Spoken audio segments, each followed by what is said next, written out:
There's an organization called the Patriotic Millionaires that advocates for a more reasonable tax system that would actually tax them more, and outlines within their platform all the different ways in which that is so necessary to combat income inequality, and why combating income inequality is so important in so many ways. And they held a recent event, and I want to walk through a few clips from it and then discuss. This is Jeff Clements saying this. The top 100 wealthiest among us, some of those that Chuck was talking about, have 60,000 times as much political power as everybody else. So concentrated wealth is concentrated power. It's wrong, it's dangerous, and Americans know it. That's the key. Americans know it. We saw that in Whiteville, I think, with those conversations. 7 out of 10 Americans say our democracy is under dire threat. The number one reason, 86% of those across the partisan spectrum, no difference, Republicans, Democrats, Independents, 86% say the reason is money in politics.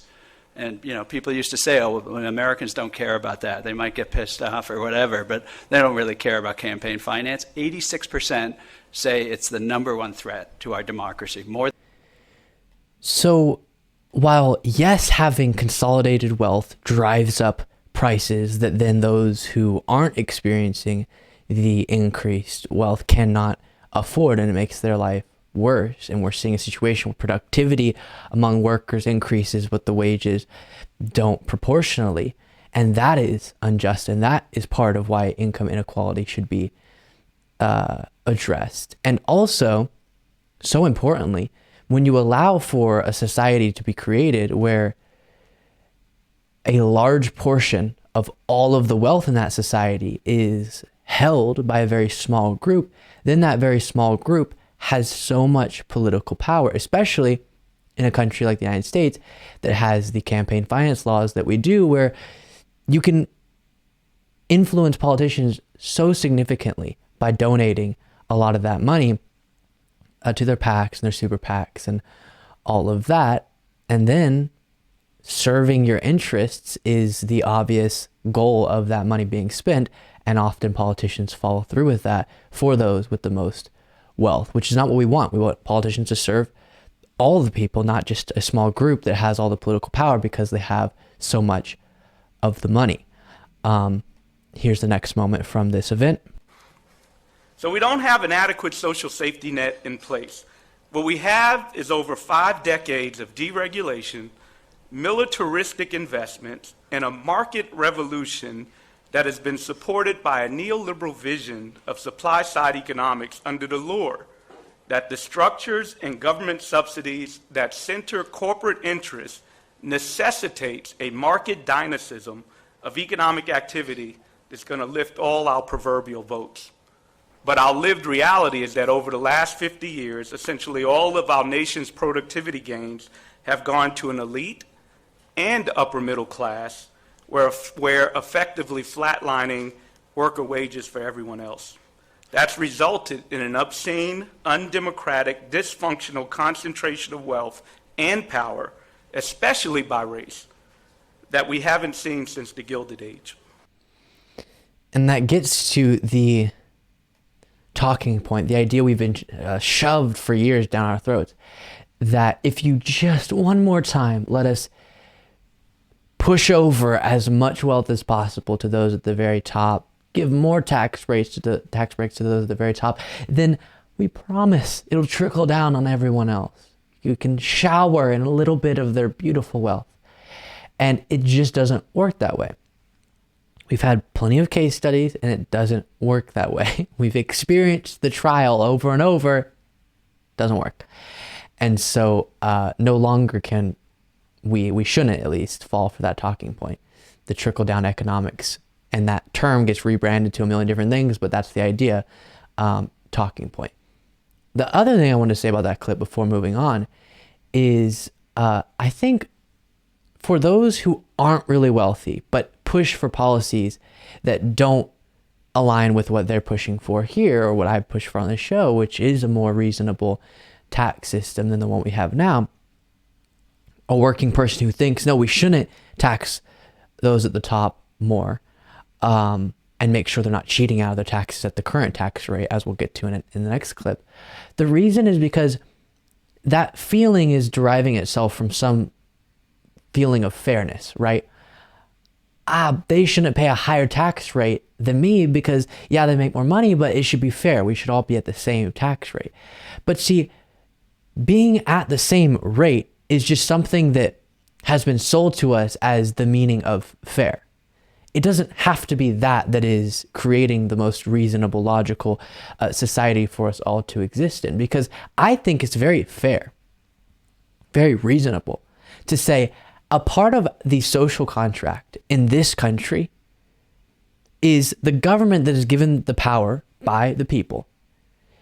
This government will protect the rights of people and protect the ability of individuals and institutions, companies, to build wealth.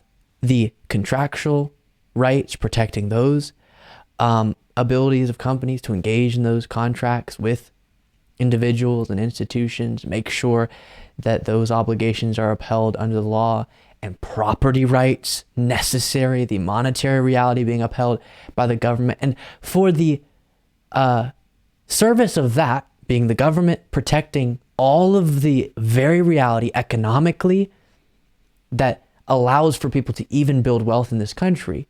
If you build a lot of wealth, great. We're not saying you're horrible. Awesome. Kudos. But the fair social contract agreement is that then we take a more significant part of that wealth that you only have because your rights were protected by, your ability within this economy to build that wealth was protected by, the economy was regulated by a government that was given the power by the people. So then the people are going to also benefit from that. That's the agreement if you want to try to build wealth in this country. Not that everything's going to be divided up equally. Of course not. Not that you won't get to be very wealthy and have a great time with your fancy boat. No. But you will be taxed more than someone who's a working individual. Not because you're terrible, but because you were successful and you agreed to try to build wealth in this country where this is how we roll. And the only way for you to have built that wealth was to be protected throughout that process by the government, your rights as a business, as an individual. And it really is that simple to me. That's very reasonable to me. Hopefully that makes some sense. Next clip here from Katie Porter outside the Capitol. Tax cheats rig the system to their benefit and to our detriment. Fortunately, there is a simple solution. We can fully fund the IRS, empowering it to go after cheaters. We can begin this work by investing $46 billion in IRS enforcement as part of the Inflation Reduction Act, which would close the tax gap by over $200 billion in the next decade. This is fiscally responsible policy that pays for itself. But in their very first legislative vote of this Congress, House Republicans tried to undo this policy and make it easier for the nation's ultra-rich to take advantage of all of the rest of us as taxpayers. The only people who benefit from the richest Americans cheating on their taxes are the people cheating on their taxes.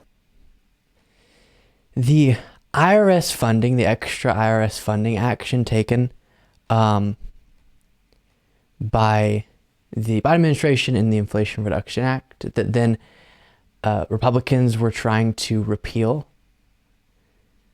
is so... why they would stand by that makes no sense to me, the Republicans. Because it's so logical to say anyone who's cheating out of the taxes, you should not. And especially if you're really wealthy and you can afford to actually pay the amount of taxes you're supposed to already be paying. And so one of the things I've said before, especially when talking to people who are a little weary of, I don't like when people scream tax rich. Number one, let's just start with tax them as much as they're supposed to be getting taxed, as the Biden administration pushed for. Democrats in Congress as well with the Inflation Reduction Act, funding the IRS more to go after those wealthy tax cheats and get the money that we're supposed to be getting anyways.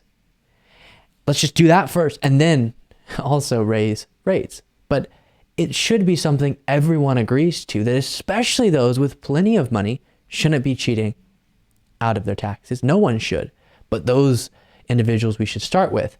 But somehow Republicans, because they came up with this 87,000 IRS agents are going to come after MAGA or something talking point, were able to argue, no, let them cheat. That's what we should do. Last moment from this press conference. My name is Morris Pearl. I'm a former managing director at BlackRock and the chair of the board of the Patriotic Millionaires. We are a group of hundreds of wealthy Americans, business leaders and investors united in our concerns about historic levels of inequality and the destabilizing levels of wealth and power in America. I'm joined by Dr. Abigail Disney and a few dozen other members of Patriotic Millionaires here today with one request for America's lawmakers in there: tax us. Fair enough. And again, if you decide you want to benefit from the U.S. economy, you want to create a business here, awesome, wonderful. And then, if you happen to be very successful, a part of that decision that you made is obligating yourself to, when the time is, when it comes time and when it's necessary, to pay more in taxes, so that we don't have the income inequality that we have now, that is the root of so many problems, that does not make societally all of us better off. It doesn't. And we will all be better off if we properly invest where we should be in this country.